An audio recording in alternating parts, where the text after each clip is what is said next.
Trying to find the words. Trying to find the words. A truly disheartening, that might be putting it kindly, end to what was an awesome Padres season. Rough finale at Dodger Stadium. The road ends game 5 of the NLDS against the Dodgers, a second consecutive shutout loss. You know it's the case, but just saying the words, it is hard to fathom after the way things looked following Tuesday night, back-to-back shutout losses, and that closes the book on the Padres 2024 season.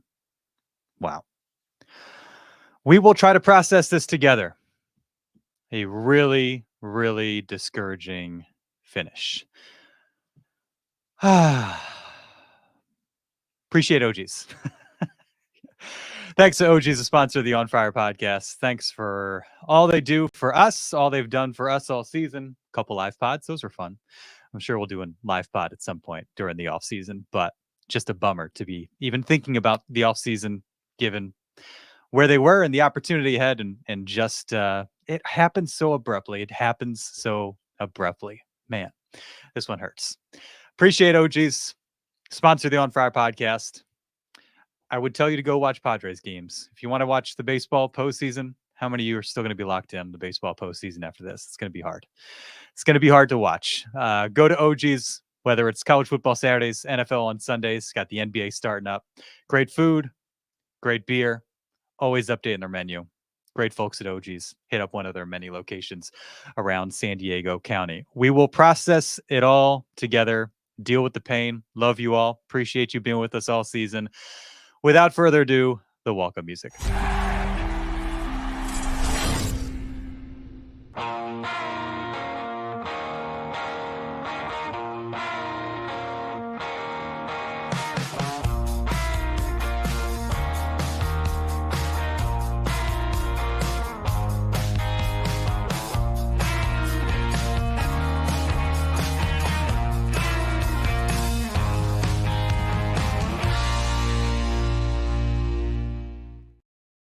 It is the On Fire podcast brought to you by NBC7. We come to you in a somber mood on a disappointing evening. Friday night, 7:55, just minutes ago, Blake Trinan got the 27th and final out of a 2-0 loss, which followed an 8-0 loss, which came after a Game 3 victory that for the moment, put the Padres in the driver's seat against the Dodgers. But how things changed on Wednesday and once again on Friday, and that is the season. Ends at the hands of the Los Angeles Dodgers. Padres miss out on their second NLCS appearance in 3 years, and like the last, they would have had a chance to host beginning Sunday against the Mets. And what a scene that would have been. And I'm just now thinking about a tweet from, I forget exactly who it was, after the loss on Wednesday, saying, man, what a shame that would be if that were the last game at Petco Park. As it turns out, that was the case. A discouraging finale, 8-0, followed by another flat performance at Dodger Stadium. An uncharacteristic performance for the Padres. Grit Squad never really showed up. Just not the team that we grew accustomed to seeing all season. When they needed to be in the biggest moment, weren't there. And so a lot to process, a lot to work through. If you are watching live on YouTube, as you can see, flying solo tonight, and always want to get you involved. So hit the chat. Let us know how you're feeling. What's your biggest gripe? What are you working through right now? How'd you feel about the season as a whole? We want to hear from you. Put something out there on Twitter. And so we'll get to those comments and your thoughts. You are what makes this exercise fun, and especially on a night like this, we are sorting through the feelings together, and the feelings are heavy, and there are a lot of them. And so, get in the chat. Let me know how you're feeling, and we will discuss. Oh man, let me get that in the chat real quick. This is Sorry if I feel a little scattered tonight. That's just kind of how I feel um, after this one. Hmm. Okay, let's get to it. On a night where Yu Darvish more than did his part, aside from 2 pitches, he was masterful. 6 and 2/3, gave up 2 runs. Padres held Shohei Ohtani 0 for 4, 3 strikeouts. Mookie Betts did not home run in the first inning for the first time in forever, apparently. 0 for 3. Freddie Freeman, 1 for 3. Max Muncy, 0 for 2. Dodgers 0 for 1 with runners in scoring position. Again, Darvish gets them into the 7th inning. Like, if I tell you all these things before the game, you probably feel really darn good about the Padres' chances, given the good that they did and what they did to put themselves in position to win. And I was listening to Jim Russell, shout out John and Jim, and the wrap up show, which I'm sure is going strong right now. And he was talking about Darvish. If Darvish gets him through 5, you feel really, really good. And he did even more than that. 6 and 2/3 on 77 pitches. I mean, he was phenomenal tonight. Kike Hernandez jumped on a fastball that got too much to the plate. Teoscar Hernandez, hanging curveball, banged it, 2 big swings, and that was the game. And in a weird sense, we don't really have to. I'm sure people will talk about Mike Shildt sending Darvish back out in the 7th. The fact that the Padres did nothing in the 8th or 9th, I don't know how relevant that part of the conversation is.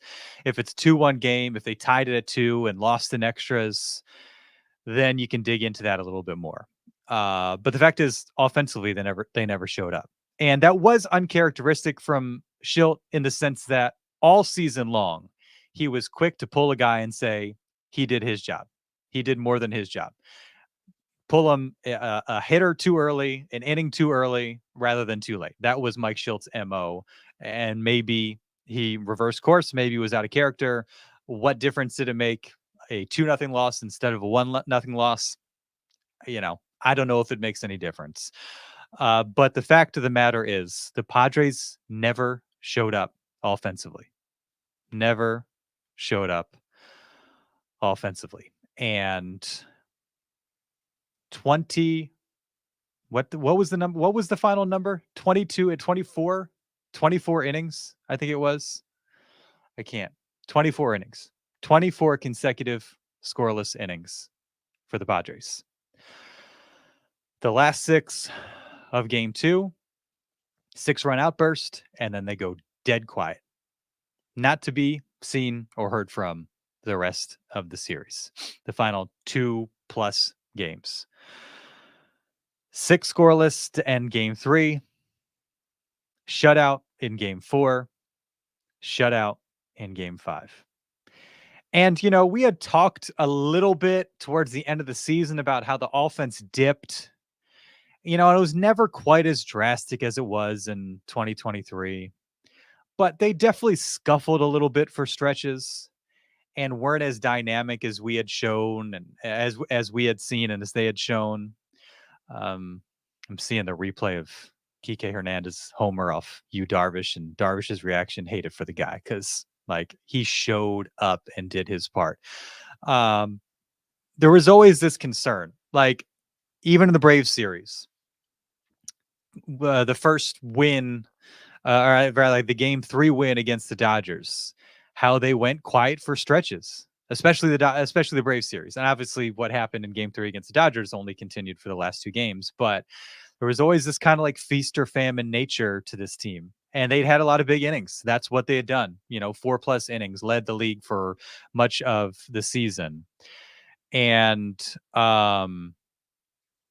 San Diego, there's a lot of these last couple of games. There's been a lot of Dodger fans in the chat. Sorry, David, I'm not going to show your comments. Appreciate it. I don't know how I'm being denial. I'm just talking about what happened. The Dodgers won the series. What do you want me to tell you? But the Padres never showed up, and apparently that's being in denial. Offensively, they never showed up. Luis Ariz and Kyle Higashioka. Those are the two hits. A bunch of offers after that. Fernando Tatis Jr., over. Jerickson Profar, 0 for 3. Manny Machado, 0 for 3. Jackson Merrill, 0 for 3. Xander Bogaerts, 0 for 2. David Peralta, 0 for 3. Jake Cronenworth, 0 for 3. And, offensively, their numbers are, they end up looking pretty bleak this postseason as a result of large stretches of this postseason and of games where the lineup didn't do anything. What was it? A 5-run inning against the Braves, 6-run inning against the Dodgers.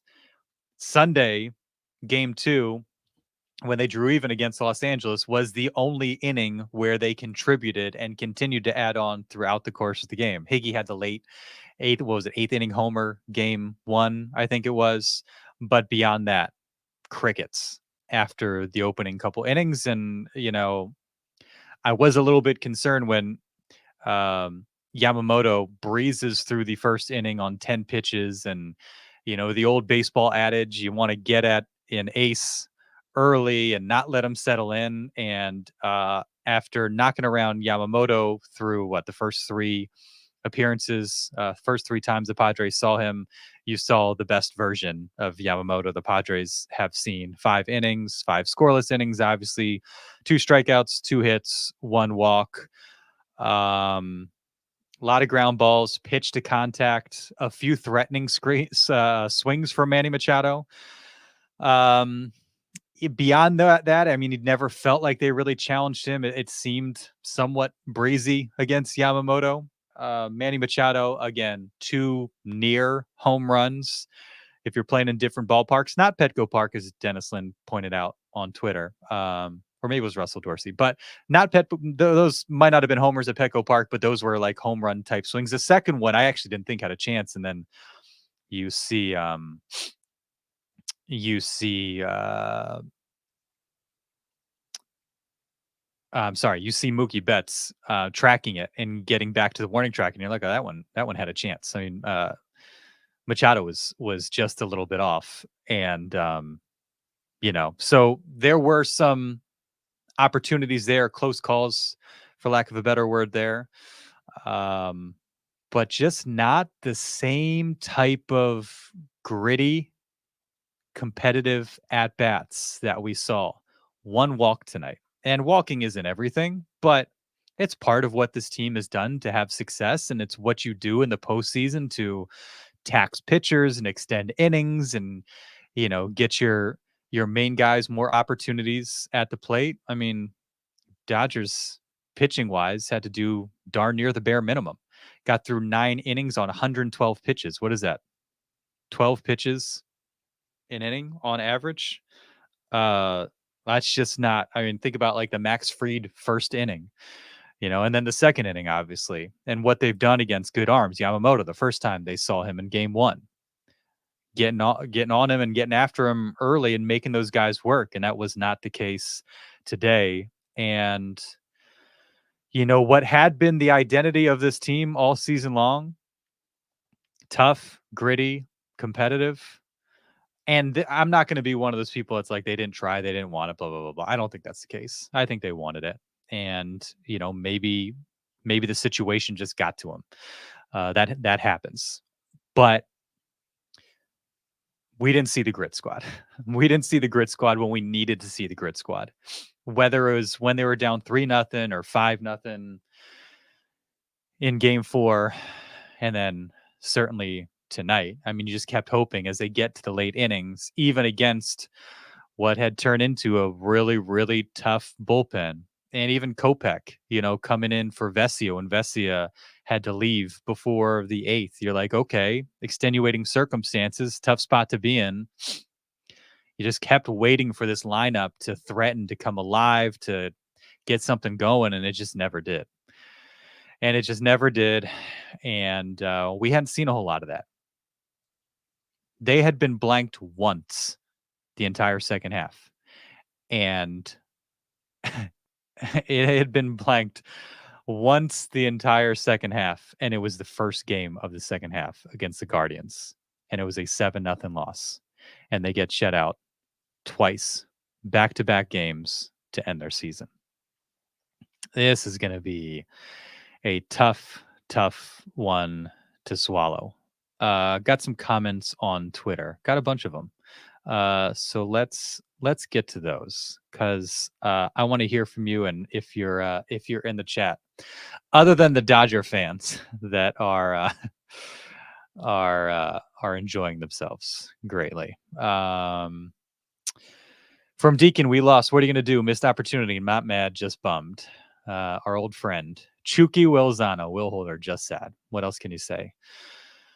From Go Padres, sad, but feeling like we are going to go through this for many years. The organization has changed. We are better equipped front to back.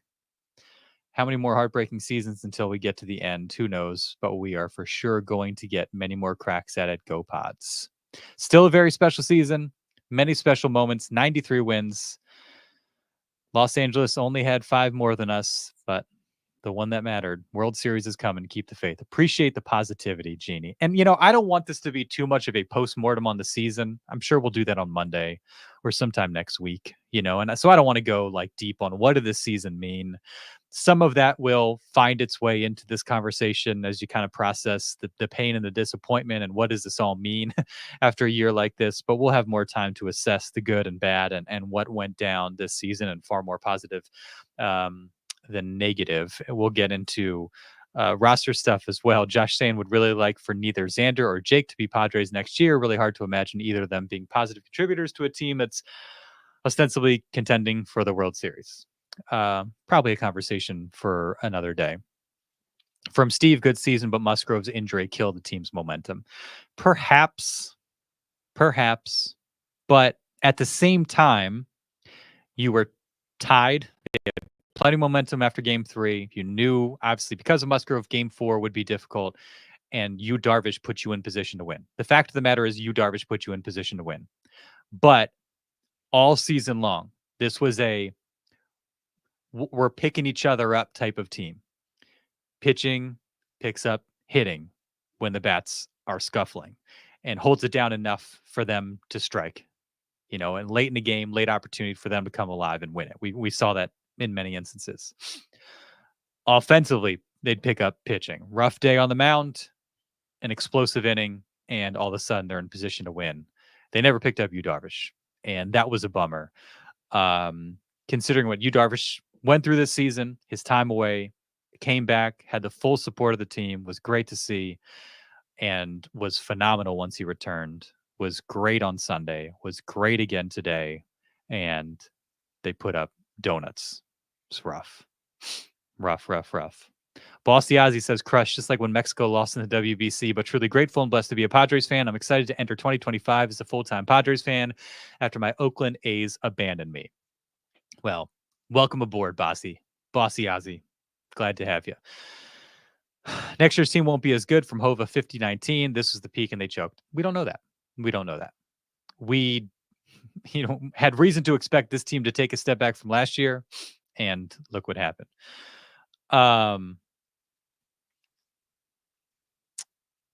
From Nick, one of the most sustainable offensive approaches, and they abandon it in the 2 most important games of the year. I don't know what you even do next year. And that's one thing I'm curious to hear. And I don't know how much, I'm scanning Twitter, how much we'll see and know, tonight on this particular episode. I'm sure it's something we'll discuss Monday or next week at some point. But what happened offensively? What changed with the approach? Obviously, the Dodgers, to their credit, clicking at a good time. Bullpen, we saw Thursday, again today, Yamamoto. So, knowing Shildt, it'll be a tip of the cap type thing, but curious what will be said. I know on Thursday they talked about maybe trying to do too much, especially once they got down. We'll see what's said after this loss. Matthew, bummer, but what a year, no doubt. Failure of a that's just not true. Padre love this team. Took us on a hell of a ride. Nobody ever expected for 8 months. Someday we'll get that parade. Just hope it's sooner than later.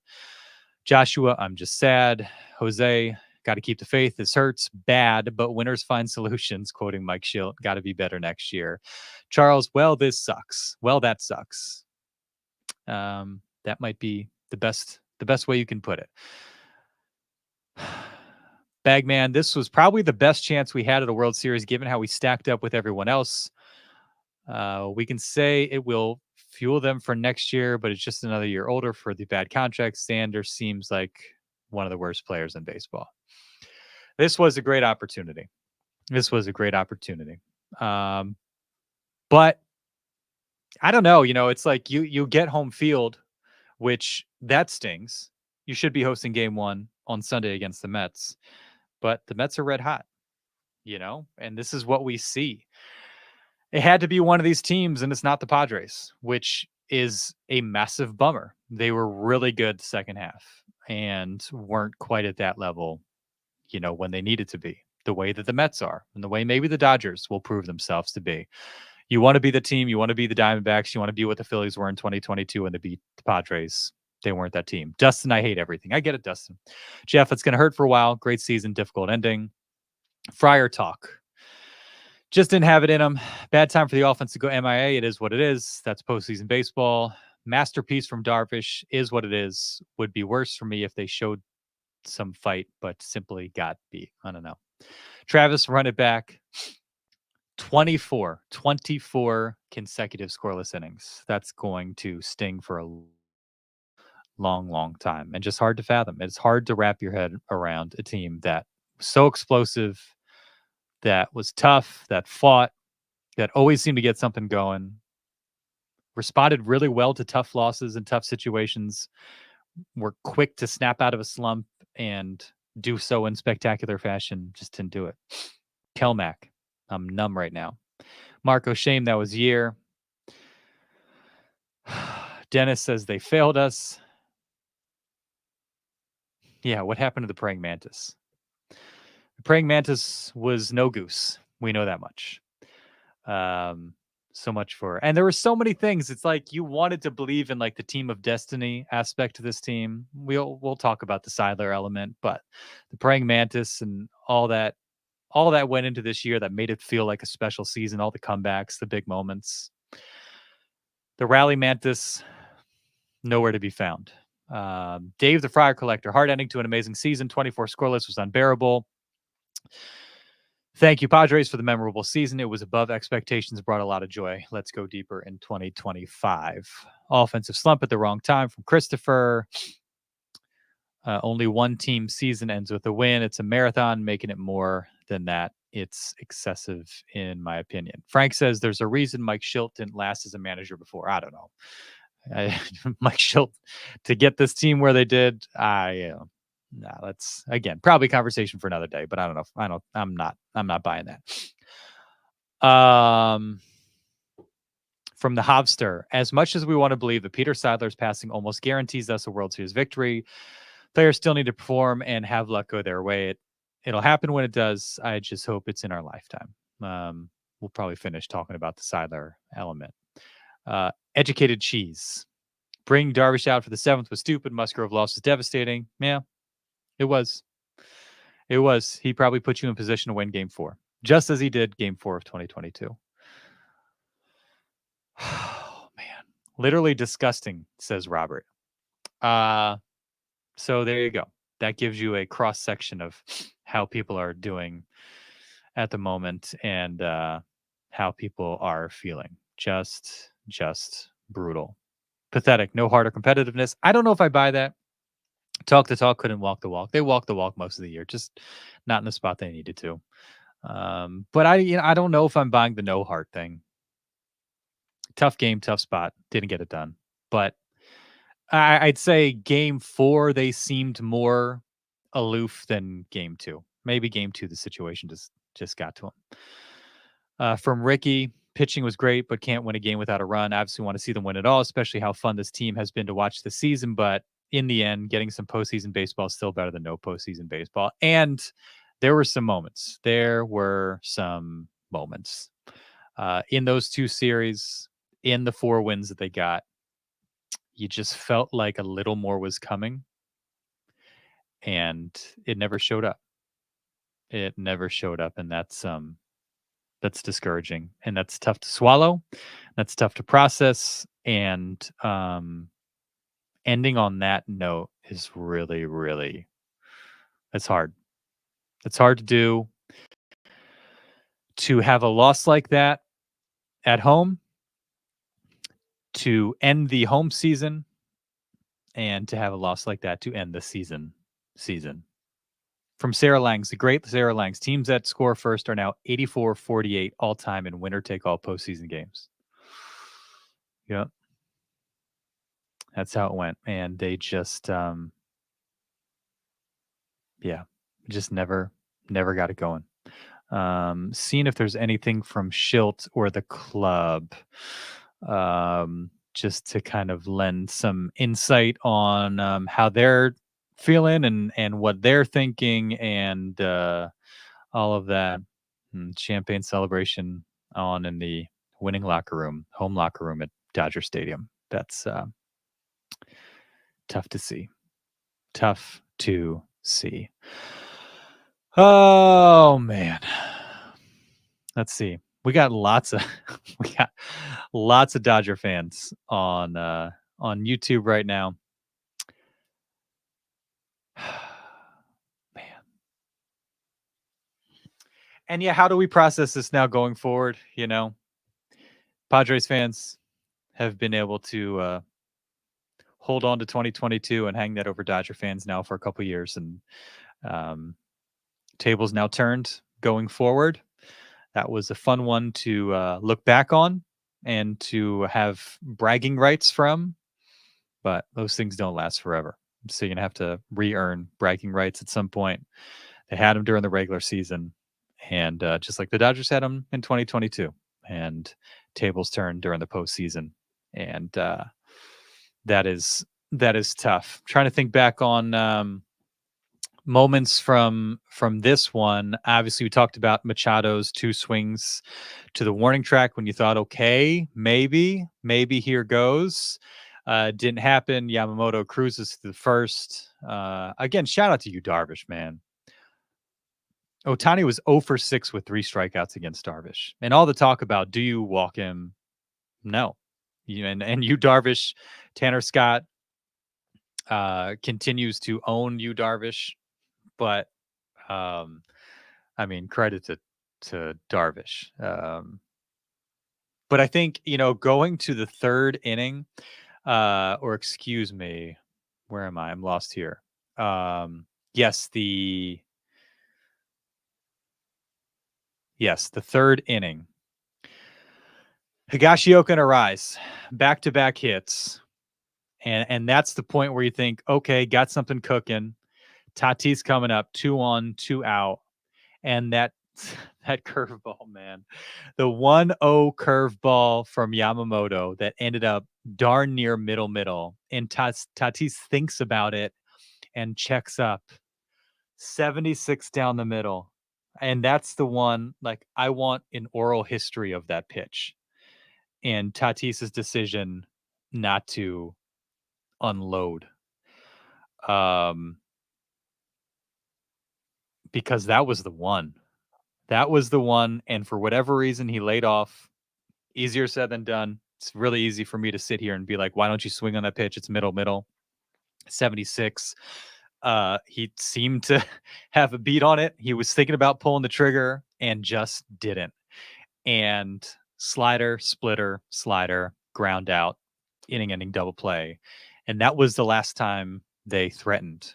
What was it? It was 19, yes. 19 consecutive 19 consecutive retired after that pitch, or after that at bat. Double play from Tatis. Checks up on a 76-mile-per-hour curveball. And I mean, Yamamoto, just like Darvish, threw some nasty curveballs. Now, Hernandez jumped on one that maybe wasn't as sharp as Darvish needed to be, or maybe the location wasn't what he wanted it to be. Tatis had an opportunity. It was right there looking at him, and I want to know what happened on that pitch. And maybe he'll be asked about it. Hopefully, I will be curious about it through the entire offseason. Like, what happened on that pitch? Because that was the one. If he does what he has done all postseason and at Dodger Stadium, that has a chance to be either ripped for a go-ahead 3-run homer, or you're looking at a 2-run, 2-out double, and it's a completely different ball game. But that was the pitch. That was the moment. Aside from Manny going to deep right, that I'm sure Tatis will be reliving in his mind tonight, tomorrow, maybe the rest of the offseason, and all of us as well. And completely silent. Their 2 hits came in that inning. You got Tatis at the plate. He's been incredible this postseason. Looks at strike 1, curveball, middle of the plate. Looks at a couple more pitches and a ground out to end it. And grounder, fly ball, grounder. That Arise, I mean, briefly for a quick moment off the bat, you think, oh my gosh, did he? And, as is often the case with Luis Arise, not a ton of carry there. And then Tatis Jr., what was it? 2 pitches? Oh, first pitch. Geez. First pitch, ground out on a sweeper, middle of the zone from Trinan. And that is the ball game. 19 consecutive retired. Rough way to go out. And this was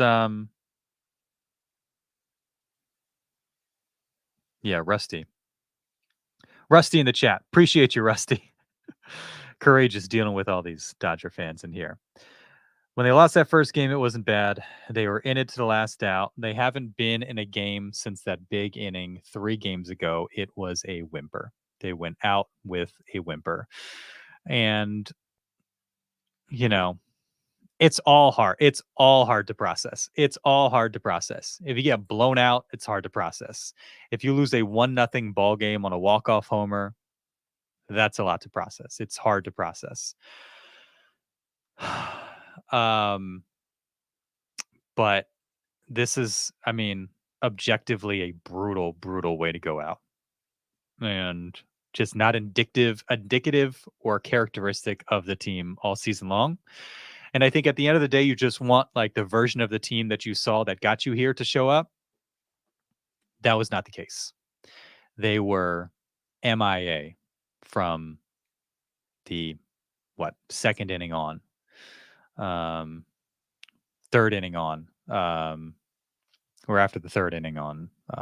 I can't even keep these games straight anymore. On Wednesday, just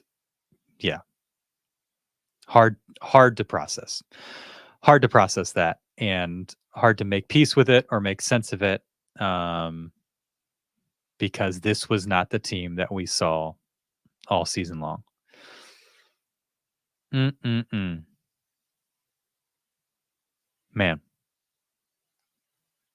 More comments. Team overperformed in the season. We all expected 500, but they had the ability to pull it off. Embarrassing to go out on a historically bad cold streak. 24 straight innings. That number 24. That number 24 is going to sting for a long time. Tracy, I will ride with this team, the city, and these fans over the classless organization up north until the day I die. Oh my gosh. Rough. Alex says, good night. Good night. And maybe we close it out here. And we can't, you just can't do it without thinking about Peter Seidler. And there was, of course, a moment early on in this game that Giannis tweeted out and, of course, blew up. And I noticed, you kind of tapping his chest, and I didn't put it together in the moment, but appeared to be tapping the PS Peter Seidler heart emblem on his jersey. And maybe this is me reading into things a little bit and reading to the moment, but he almost seemed like he was feeling some emotion in that moment. And then Adam Klug, does a great job over at 97.3, posted a picture of Yu Darvish when he and his wife showed up wearing Yu's jersey to the memorial that they had at Petco Park. Kind of this full circle type of moment. And, Yu has spoken so much about the respect he has for Peter Seidler and what he means to him and his family. Obviously, been a tough year for Yu Darvish, and you could understand him wanting to, the respectful, dignified individual that he is, show his respect to another respectful, dignified individual that was very close to the heart of Yu Darvish. Um, that was a special moment. And as somebody said in the chat, we kind of carried that with us all season long. The legacy of Yu Darvish, or excuse me, the legacy of Peter Seidler, his words, his prophecy that one day the baseball gods will smile down and there will be a parade in San Diego. And we all love a good storyline, right? And we felt like, man, there would be no better story than that. After the heartbreak of 2023, which was followed by the heartbreak of Peter Seidler's passing, feeling like that 2023 team, knowing that Seidler was struggling, didn't, you know, honor their beloved owner and play the way they should have, you know, um, given just his influence on this team and what he's done for this city and for this organization, for them to seemingly learn from that and to do that in spades in 2024, to carry them with him in the dugout, on the uniforms, on their chest, with their, base hit celebrations, for them to talk so openly, especially as we got to the playoffs, about the inspiration and wanted to carry forth his legacy and how that is ingrained in the fabric of this team. You just felt like, maybe we'll get a Hollywood script out of all this. And we still could. We still can. We still can. This wasn't the only year to have that opportunity. But man, if it wouldn't if it wouldn't have been amazing, if it wouldn't have been special. And so I think that's part of what makes this hurt, and part of what we're processing is this season was for Peter. It was for Peter Seidler. They did do something special in his honor. And so you can't act like this season is a waste, because they did do well by him. The way this team was unified, the work they did, the way they bond with the fan base and in the community, the way they pull for one another, the resilience, the togetherness, the character that they showed, the grit that they showed, that was all a tribute to Peter Seidler's legacy. We just wanted more out of it. And maybe that's being greedy, but I think that's just natural for any fan base in any season, but especially one where, Peter's watching, and we know that, and we hope the best for this city, for this fan base, for this team, and for Peter, um, that they would be able to, um, complete what he started. His investment monetarily, emotionally in this team, that they would be able to take that and get to the finish line. Wasn't this year, might be another year, but man, I think up until the final out, you feel like, is Peter going to pull something off here? You know, are they going to do something magical, just to author another incredible layer to what was an amazing story that was clearly driven by his memory and his inspiration? Sad we didn't get that. I think in time we'll appreciate what they did and the part Peter Seidler played in that. It's hard right now. But his legacy and his inspiration isn't going anywhere. I think we all just wanted it this season. But that's sports, man. You don't get to write this stuff, you know. There will be a magical ending at some point, and Peter Seidler will be part of that. Unfortunately, 2024 is not that season. Thanks for being with us all season, all postseason. These post-game pods have been a blast, and you all being a part of it have been really the reason why, and especially on these solo nights. Friar Faithful, you're the real MVP. Shout out to all of you. Love you all. Appreciate you all. You ride with this team through it all, and you deserve it. One of these years, it's gonna come. One of these years. Catch you next time.